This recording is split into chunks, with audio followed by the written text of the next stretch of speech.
The next speaker, Graeme Krige from Fruitmax Agri. He cut his teeth with Tini de Preer and then joined the two-a-day group, and now heads up Fruitmax Agri. And the topic of his presentation is cost-income realities and where to focus to escape the squeeze. Graeme, up to you.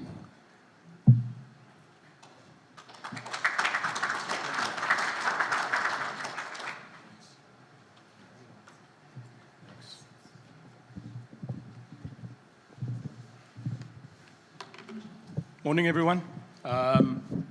Thank you, Stephen.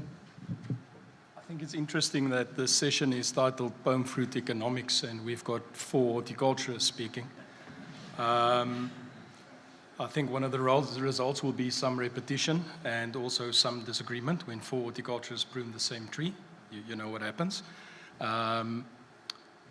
But yeah, forgive me in advance for that. I think it's also partly because, where's Nigel now? He was right. About 12 years ago, I think, in a TAC meeting, he said there's only one currency in this industry, and that's the piece of fruit. And that's exactly right. And maybe that's why horticulturists are talking on this topic. So, yeah, I'm told that if you need to say something and there's good news and bad news, you actually need to lead with the good news. If you want to elicit some change in behavior in the audience, you can lead with the bad news, and then everyone worries less, but that's not really the point. Okay. Moet nader staan, maar ek moet nie dink skop nie. So the good news is, on the y-axis, there's rands per hectare. On the x-axis, season starting this year. And this is just scenarios. The good news is there's some brilliant orchards and growers in this room and out there where orchards are making a lot of money. And in the foreseeable future, they'll be fine. That's the good news. There's great examples in our country. There's examples in this room of this, and also global examples. I'm working off a basis of production cost of 200,000 Rand a hectare this year, and I'm sure that's more or less in line. But there's no shortage of bad news. I don't need to remind you of this. This is just a very quick Google of one source, and I said etc. at the bottom because it doesn't really stop right now. And our production costs are only going one way, exponentially. That's a range of 8 to 12% cost inflation from 200,000 Rand this year. And in 8 seasons' time, we may well be touching very close to 500,000 Rand a hectare to produce apples. Most of the growers here will tell me I'm conservative on 12% this season, and that's quite scary. Unfortunately, income inflation is not keeping up with our cost inflation. This is just a recent graph. Thanks, Andrew, for finding this.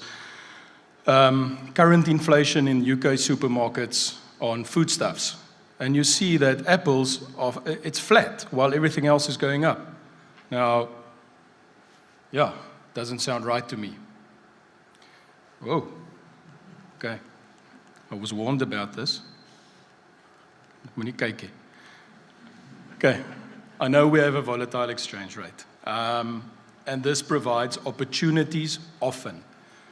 But it can lull us into a false sense of security. Guys who've been in the industry for a while can rattle off the years where the rand made it brilliant. But that's false. Also, our exchange rate is weakening over time, and that contributes to your cost. So let's park that. Unfortunately, average orchards, average growers, making 50,000 Rand a hectare this year, sometime in the next 5 to 7 years, these lines will cross, whether we want to know it or not. So we need to do something different. Okay, so that's the bad news. This cost-income wedge is real, it's a reality. Cost inflation is expected to continue outstripping income inflation for the foreseeable future. It's an obvious challenge. The good news is there are examples that's working globally and locally. And just a warning, don't let the exchange rate lull you into a false sense of security. Now, Minister Meyer yesterday morning said we have to look back to earn the right to look forward. So let's just look back a little bit how we got here. No, man. Die ding het lyk my 'n trigger ook. Okay. So I remember when I was still studying, Royal Gala was commonly capped at 45 tons a hectare in the industry. That's not long ago, guys. Thankfully, we learned how to produce really good yields in this industry. This isn't data, this is just me drawing graphs. And our target yields grew significantly, and this was exactly the right thing to do for two main reasons. And to explain the first reason, just forgive me, but let's use this metaphor where a hard-boiled egg represents the yields. The shell is the juice and processing. The white is the class 2 or the local, and the egg yolk represents class 1 or export. I like this because you can explain it to everyone who works on your farm. Now, what happened with the increase in yields is, even though, well, the volume went up, obviously, but even if the percentage of class 1 went down, the absolute number of cartons per hectare went up. So this worked, and this is the one reason. The other reason is in this graph. In the recent history, now the blue line is potential export income. This is all relative. I didn't want to put figures in. And the green line is CPIX locally, and the red line is income of local fruit. You'll see that there wasn't that much of a difference, right? But now, very importantly, since about 2013 on apples, those two lines have been on diverging tangents. And you need to note that and remember that. Okay, so this challenge remains. We did very well in the last 2 decades or so, but the challenge remains. I am really just clicking it once. Nigel, it didn't work with you now, it's working too well. Okay. Okay, so talking about production costs and income inflation and income potential, I just want to point something out. I don't know how many of you know what it costs you actually to produce an apple, but if we assume 70 tons a hectare, 140 grams average fruit weight, and a 200,000 rand a hectare production cost, it costs you 40 cents to produce an apple. We don't talk in cents per apple, so let's talk in rands per ton. 0.4 divided by 0.14 multiplied by 1,000 gives you 2,860 rands a ton. That is your break even to produce apples in that orchard. Nigel just showed you that local farm gate is 2 rand a kilo. You take this into account, again, not real figures, but in the ballpark, you are just turning over money locally these days. We've shifted on that graph that I just showed you from left to right. Juice and processing is losing money, and there's a massive difference at your potential income when you go from local to export in the preferred counts with the preferred specs. More than 300%, 400 on some varieties. Okay, just keep that in mind. So how do we navigate our way out of this wedge? What is the route map? There's 3 suggested strategies. I'm sure there's some more. The one is to produce more, make the egg bigger again, and Ken, later, I think he's listening, he'll refer to that. The second one is to control costs. Now, I don't know a South African grower that's not very good at stewarding his costs, so I'm not going to stand still at this point. This is, yeah, it's an important point, but I'm not going to stand still there. It makes sense to be part of a business with value chain investments. And importantly, on the production level, you can save yourself into trouble. The Colonel also said that last week with the Pink Lady Browning webinar. Okay, so this is where I'm going to focus. Increasing the value, and that's quality, of what you are selling while maintaining the volume. That means more class 1, more export quality, focusing your inputs in your orchards on export, planting the best stuff in a way that makes sense, please. And just another way of putting it, exposing more of what we are producing to the same exchange rate that is pushing your costs up. So this is where we focus. And why? Why do I prefer to focus here? Because there's room for improvement. This is from the Hortgrow stats. On average, we're at 45% on-tree export. That's 100 apples. That's 45 red apples. It's terrible to look at it this way, but there's room for improvement, and we can improve in a short period of time. Okay, so what do we need to do? We use the same metaphor again. Keep the egg big, make the egg yolk bigger. Maximize on-tree class 1 without significantly compromising yields. It's one click, guys. Okay, can it be done? Yes, it can be done, and it was done. This is just an example. In 2012, New Zealand's Hort New Zealand, Alan Pollard, they said the target as an industry to reach $1 billion turnover by 2022. At that stage, they were at $320 million. They wanted to achieve this without increasing the hectares, by maintaining or improving the yields and focusing on quality, accelerating new plantings, what Nigel said now. Okay, and they did it. They would have reached the billion last season already had it not been for that massive Boxing Day hailstorm in New Zealand, purely because of a focus on export quality. Okay, even my metaphor works. Okay. To understand how you're going to do it on the farm, you need to use the right perspective. And this is a technical symposium, so forgive me for a little bit of science. Plants are amazing. They photosynthesize, they fix dry matter, they use light. That's what you're farming with. There's 2 rules of orcharding. I know orcharding is not a word, but you know. It's impossible to achieve high yields without adequate light interception. And that's data. That's old data. Up to about 70% light interception, it's directly proportional. Your potential yields or fixing of dry matter to the light you're intercepting. Okay. Up on the right, it gets very erratic, and that's very exciting for scientists and horticulturists, and Ken will tell you about that. But for now, let's focus on the green. If you draw these same relationships only for the leaves associated with spurs, in other words, leaves associated with bearing positions in your tree, it becomes more important. And now we start to cross over also into light distribution. Which leaves in your tree is actually intercepting the light? And that brings me to the second rule that you can't forget. Light distribution is critically important to achieving and maintaining high quality. Okay, so old tree. But you know the sunburn sits on the outside, the OK apple sits on the inside, and the juice sits right in the middle of the canopy. We can't have canopies like this anymore. So those are the lenses that every grower should put on when they look at their farm, look at every input you're doing, and when you're planning orchards. Now I'm going to look into the crystal ball a little bit. Now, Nigel just said we may go to lower densities, but that's what happens when you give horticulturists the economics section. Just in brackets, I said stems per hectare versus trees per hectare. I think that's an important thing to understand. We like to talk about density and trees per hectare, but there's many ways to skin a cat. What I see is, in the near future, I see an increase in planting density. I see taller trees, maybe even higher than wide, depending on the canopy. I see narrow and simple canopies, light-friendly canopies. Light distribution is critical, not only for your fruit quality, but for your bud quality.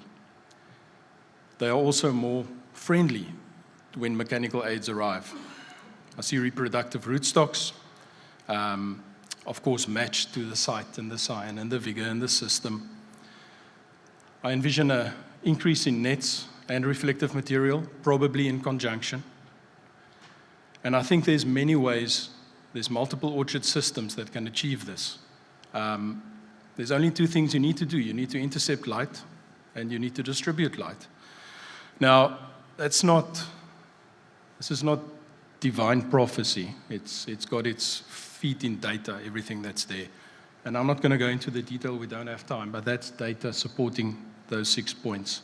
So is that, Lee, some of that's yours. Thank you. And there's just 6 examples of orchards that's doing that, and I'm sure there's more, and there will be more developed as well, as long as the lenses are correct.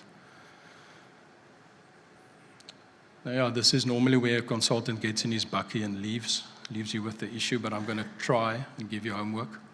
And I'm going to split it into 3 sections. You're not going to wake up tomorrow and all your 4.5 by 1.5 orchards are gone. I wish we could, and maintain the volume, but we can't. So we're going to split it into your existing orchards, the trees you already have on order, you've committed, and your future orchards. Okay. Your older orchards won't disappear. And in fact, they largely need to finance this change we're talking about. Passenger orchards have got to go. Guys, if an orchard's not contributing, no use flogging a dead horse. The rules of the game is changing, so they've got to go. Unless there's something silly, you know, it's not contributing because it's got nematodes, fix it. Okay. For all your orchards, after you've gone on your hunt and you come home, but before next orchard, next season, ask yourself, what can I do in this orchard to increase my class 1? I think that's quite important. And set yourself goals. On your bicolors, set yourself a goal. Say, I want to achieve 50 tons of class 1 in the preferred counts. If you multiply that by 10,000, you're at 500,000 already and change from the others, right? Then we're not having this conversation. Okay, and very importantly, talk to your marketer and figure out what your target fruit is per variety. What size and color spec is making the most money in your area, on your farm, for every variety? I'm assuming a good IPM program. I'm assuming you're not spraying yourself out of export markets. I'm not going to touch on that. In terms of practices in the orchards, set your target crop load as early as possible in the season. Don't plan to stop your hand thinning by 20 December and then come back and thin the last orchard. Plan to finish by the first week of December. It gives you the capacity to do other things that you need to do. You can do summer pruning. That's a good time to do it as well, and it's very important for quality. Okay. Employ other tools focused on class 1. Do leaf removal where it makes sense. Use reflective material where it makes sense. Use nets where it makes sense in your existing orchards. Your trees on order. Now, I know you've committed, but sometimes it's not too late. If there's an improved strain, for goodness sake, please don't plant the less improved one. Because these orchards need to stand in the ground for 20, 25, even 30 years. Be very careful when you look at your site and optimize your density and your system for the rootstock and the variety that you're choosing. Don't tell me, yeah, but I've prepared 4 hectares and now I'm going to plant the M9s 4x2 because I've got the trees. Goodness sake, just plant the rest the next year. And that's something that's very important. When you plant any orchard now, the trees you've got on order, just make sure they're ready to erect nets if you want to do it in that orchard's life. You heard about climate change yesterday. It's going to be 30 degrees this afternoon in Gabou. It's 9 days before the winter solstice. It's not good, guys. So no shortcuts. I know you're committed on these trees, but no shortcuts. And then the orchard's still to be planted and planned. The one thing we need to do, and it's not on the slide, is we really need to make peace with the fact that if I plan an orchard today, in 5 years' time, there will be a better way to do it. And we need to not only make peace with that, but embrace that. It's a continuous improvement culture, and that's very important to our industry. But for now, consider the whole orchard puzzle. I'm seeing a lot of something that's troubling me outside. I'm seeing high densities on very, very vigorous rootstocks. Guys, with any puzzle, die puzzle wat jy met jou kinders bou, you only see the picture once the puzzle is complete. You need to look at all the pieces. Okay, and your aim with the orchards you're planting, whatever system it is high light interception from day one and excellent light distribution, light-friendly canopies. That enables early production, good quality. This is just my bugbear. Watch out. Be careful. Okay.